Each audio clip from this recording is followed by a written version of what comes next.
कि हमने देश को और मजबूत करना है या देश को कमजोर करना है, कि हमने देश को और मजबूत करना है या देश को कमजोर करना है। जयप्रकाश जी हैं जिनके बारे में आपने खूब सुना होगा कि ग्रीन ब्रिगेड के सरगना रहे हैं। साथ ही बारे में आपने खूब सुना होगा कि ग्रीन ब्रिगेड के सरगना रहे हैं। साथ ही आप सभी तालियों से स्वागत करते रहे। हमारे बीच में राधे श्याम रनौलिया जी और सतीश जलंधरा जी पगड़ी पहनाकर सम्मानित करेंगे हमारे विधायक साहब को। भारतीय जनता पार्टी जिंदाबाद, भारतीय जनता पार्टी जिंदाबाद, विनोद खेड़ा जिंदाबाद, चौधरी रणजीत सिंह जिंदाबाद, नायब सरकार जिंदाबाद, प्रधानमंत्री नरेंद्र मोदी जिंदाबाद। अब आपके बीच में हमारे टेकचंद शर्मा जी, और अब मेरा अनुरोध है कि श्री विनोद सैनी जी, पूर्व चेयरमैन रिंकू जी, कृपया शोर उठा करके हमारे विधायक साहब को सम्मान करें। बहुत बहुत धन्यवाद जलंधर साहब। सभी तालियों से स्वागत करते रहे हमारे विधायक जी का भी, क्योंकि हमारा दायित्व बनता है, हमारे वार्ड में आए हैं, इनका स्वागत के। विनोद खेड़ा जी जिंदाबाद, भारतीय जनता पार्टी जिंदाबाद, विनोद खेड़ा जिंदाबाद। एक बार जोर से, बुलंद आवाज से, प्रचंड आवाज से मेरे साथ जयकारा लगाना है। भारत माता की, भारत माता की, भारतीय जनता पार्टी जिंदाबाद, भारतीय जनता पार्टी जिंदाबाद, नरेंद्र मोदी जिंदाबाद, नरेंद्र मोदी जिंदाबाद। धन्यवाद। हमारे अजीज, हमारे भाई, पूर्व में नगर परिषद के चेयरमैन प्रतिनिधि रूप में जिन्होंने काम किया, रिंकू सैनी और विनोद सैनी जी यहाँ उपस्थित,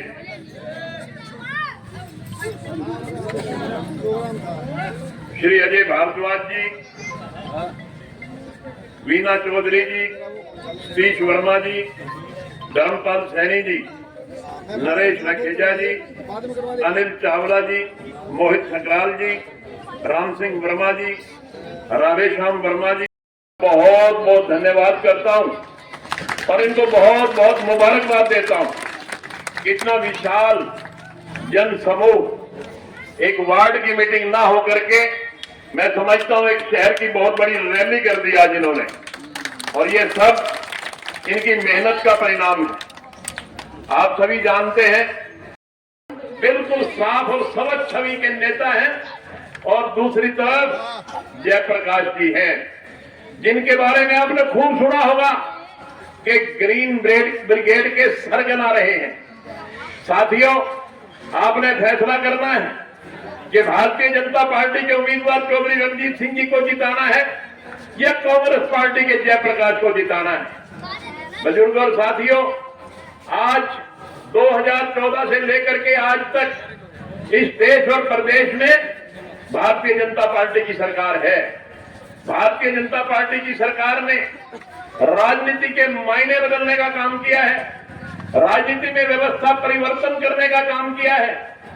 मैं आपको उदाहरण देकर बताना चाहता हूं कि आप याद करो कि 2014 से पहले हमने एक गैस का सिलेंडर लेना होता था तो हमें 10 दिन पहले बुकिंग करवानी पड़ती थी, और जिस दिन नंबर आता था 4-4 घंटे लाइन में लगना पड़ता था कि नहीं लगना पड़ता था? ईमानदारी से बताओ। और आज हमारी माताएं बहनें, इनको सिलेंडर के लिए अपने घर परिवार में कहने की जरूरत नहीं है। ये एक फोन करती है गैस एजेंसी पे, और शाम को गैस एजेंसी वाला सिलेंडर देने हमारे घर पे आता है, हमारी चौखट पे आता है। हमारी सरकार नौकरियां देने का काम कर रही है।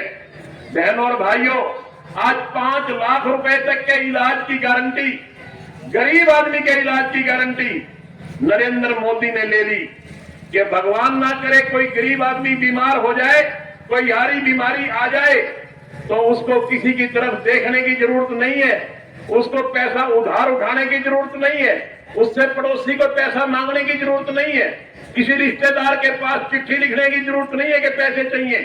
मोदी जी कहते हैं सीधे अस्पताल आओ, 5 लाख रुपए तक का इलाज मैं फ्री करवाऊंगा। ये भारतीय जनता पार्टी की सरकार ने किया है। बुजुर्गों और साथियों, एक नहीं अनेकों अनेक कार्य हुआ है। आज अगर देश और प्रदेश में देखें तो बड़ी बड़ी सड़कें, बड़ी बड़ी रेल लाइनें इस देश और प्रदेश में बनी हैं। आज हमारा देश मजबूत हुआ है। बुजुर्गों और साथियों, मैं आपको याद दिलाना चाहता हूं कि 2014 से पहले हमारे देश का प्रधानमंत्री अगर किसी बड़े देश में जाता था, अमेरिका और इंग्लैंड जाता था, कोई उसको रिसीव करने नहीं आता था। आज नरेंद्र मोदी जी बड़े से बड़े ताकतवर देश में कभी चले जाए तो वहां के राष्ट्रपति, वहां के प्रधानमंत्री एयरपोर्ट पे, हवाई जहाज के अड्डे पे उनको लेने के लिए आते हैं। आज मैं आपको बताना चाहता हूं, आज यूक्रेन और रशिया का झगड़ा चल रहा है। हमारे देश के बच्चे भी यूक्रेन में पढ़ रहे थे। मोदी जी ने कहा यूक्रेन को और रशिया को कि जब तक मेरे देश के बच्चे सकुशल भारत की धरती पे नहीं पहुंच जाते, जब तक दोनों देश युद्ध रोक दो। इससे बड़ा रुतबा और क्या हो सकता है कि दोनों देशों ने युद्ध रोक दिया और भारत के बच्चे भारत माता की नारे लगाते हुए तिरंगा हाथ में लेकर के सकुशल अपने देश की जमीन पर पहुंचे। न केवल भारत के बच्चे, पाकिस्तान के बच्चों ने भी तिरंगा हाथ में लिया और भारत माता के जयकारे लगाते हुए वो भी अपने देश में सकुशल पहुंचे। आज हमारा देश मजबूत हुआ है कि हमने देश को और मजबूत करना है या देश को कमजोर करना है। आपने कांग्रेस की सरकारें भी देखी, आपने भारतीय जनता पार्टी की सरकार भी देखी। आज नरेंद्र मोदी जी का एक सपना है कि भारत को विकसित राष्ट्र बनाना है। हर घर विकसित होना चाहिए, हर परिवार विकसित होना चाहिए, कोई किसी दूसरे के ऊपर डिपेंड ना हो, हर घर परिवार खुशहाल होना चाहिए। ऐसा सपना नरेंद्र मोदी जी ने लिया है। और मैं आपको बताना चाहता हूं कि अगर आप सबके आशीर्वाद से तीसरी बार नरेंद्र मोदी जी प्रधानमंत्री बने तो भारत संसार की तीसरी अर्थव्यवस्था बन जाएगा। संसार का तीसरा सबसे ताकतवर देश भारत होगा।